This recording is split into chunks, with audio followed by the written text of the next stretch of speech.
Hello friends, नमस्कार। स्वागत है आप सभी का एजुकेशन मंत्रा में। दोस्तों 69,000 शिक्षक भर्ती कोर्ट अपडेट्स को लेकर यहां पर हाजिर हैं। जैसा कि सुप्रीम कोर्ट में आज बहस हो रही थी, तो मामला दोस्तों 12:24 पर टेकअप हुआ। सबसे पहले पीएस पटवालिया साहब ने बहस करनी स्टार्ट करी। उन्होंने कुछ अपने पॉइंट्स रखे। इसके बाद जज साहब ने कहा कि आपका सबमिशन अब खत्म कर दीजिए, रिटर्न वे में आप दे दीजिएगा बाकी, और उनको खत्म कर दिया गया। फिर इसके बाद बोलना चालू हुए राकेश द्विवेदी साहब, शिक्षा मित्रों की तरफ से टॉप मोस्ट सीनियर एडवोकेट हैं। उनके द्वारा भी पक्ष रखा गया। कुछ देर तक सबमिशन के बाद उनको भी जज साहब ने खत्म कर दिया, उनका भी सबमिशन समाप्त हो चुका है। फिलहाल जो बहस चल रही है वो राजीव धवन साहब की चल रही है।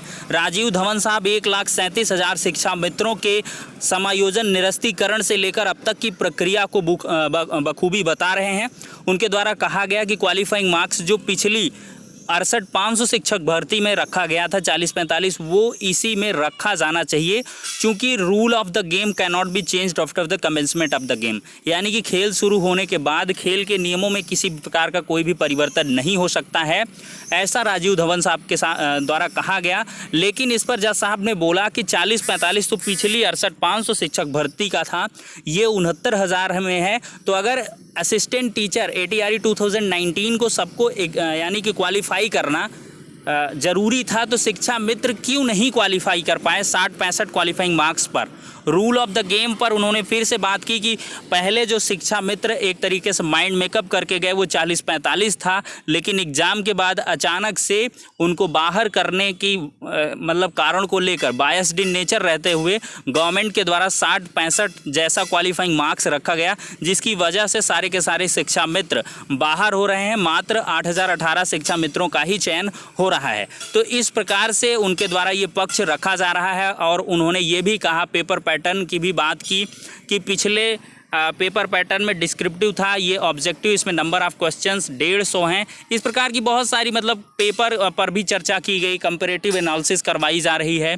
और इसके बाद चार्ट फ्लो भी दिखाया गया कि किस प्रकार से 60-65 को रखने के बाद शिक्षा मित्र भारी संख्या में बाहर हो जा रहे हैं, जबकि 40-45 पर तकरीबन 32,000 शिक्षा मित्रों का अपॉइंटमेंट जो है श्योर होगा। तो ये सारी बहस के बाद देखिए क्या है चल रहा कि जज साहब ने आज स्पष्ट तौर पर कह दिया है, जो कि एक बहुत बड़ी राहत भरी खबर है हर एक 69,000 शिक्षक भर्ती अभ्यर्थी के लिए। जज साहब के द्वारा पूरी तरीके से कह दिया गया कि आज ही हम मुकदमे को खत्म करेंगे। तो इस वजह से सभी जो भी पेटिशनर्स के काउंसिल हैं वो 2:45 PM तक रिपोर्ट करें, यानी कि 2:45 पर पेटिशनर पक्ष के सारे एडवोकेट्स के सबमिशन खत्म कर दिए जाएंगे। फिर इसके बाद रिस्पोंडेंट पक्ष को यानी कि गवर्नमेंट को सुना जाएगा। फिर बचा कुचा जो समय होगा उसमें जो है अगर ज़रूरी समझा जाएगा तो फिर इसके बाद जो है बीएड की तरफ से जैसे हरीश साल्वे हैं और BTC की तरफ से विश्वनाथन जैसे सीनियर एडवोकेट हैं, उनको सबमिशन के लिए बुलाया जा सकता है। अदरवाइज इस मामले का ऑर्डर जो है आज ही रिजर्व कर लिया जाएगा, इसकी पूरी की पूरी संभावना है दोस्तों। तो एक कुल मिलाकर निर्णायक दिन फाइनली आ चुका है। ललित साहब बेहद संजीदा है 69,000 शिक्षक भर्ती प्रकरण को लेकर, और उनके द्वारा साफ साफ कह दिया गया है कि इस प्रकरण पर हमने बहुत कुछ सुनवाइयाँ कर ली हैं। अब पिटिशनर पक्ष जल्दी से जल्दी अपना सबमिशन खत्म करें, अदरवाइज हम ही सबमिशन को समाप्त करने की घोषणा करेंगे कि आपका सबमिशन हो गया, अब इसके बाद अपने आर्गूमेंट्स को आप नहीं रख सकते हैं। जैसा कि 2 एडवोकेट्स का सबमिशन आज पीएस पटवालिया साहब और राकेश द्विवेदी साहब का सबमिशन बड़ी जल्दी खत्म हुआ। राजीव धवन जी नए हैं, उनके द्वारा पहली बार सबमिशन रखा जा रहा है, तो अभी भी उनकी लगातार बहस जारी है। जो भी जैसी भी पल की अपडेट्स होगी आप सभी को प्रोवाइड करते रहेंगे दोस्तों। वीडियो पर जो है ज़्यादा से ज़्यादा लाइक करिए और चैनल पर सब्सक्राइब करके बेल आइकन को भी प्रेस कर दीजिए, जिससे कि लेटेस्ट वीडियोज़ की नोटिफिकेशन आपको फटाफट मिलती रहे। नेक्स्ट वीडियो मिलते हैं, तब तक के लिए शुक्रिया, धन्यवाद।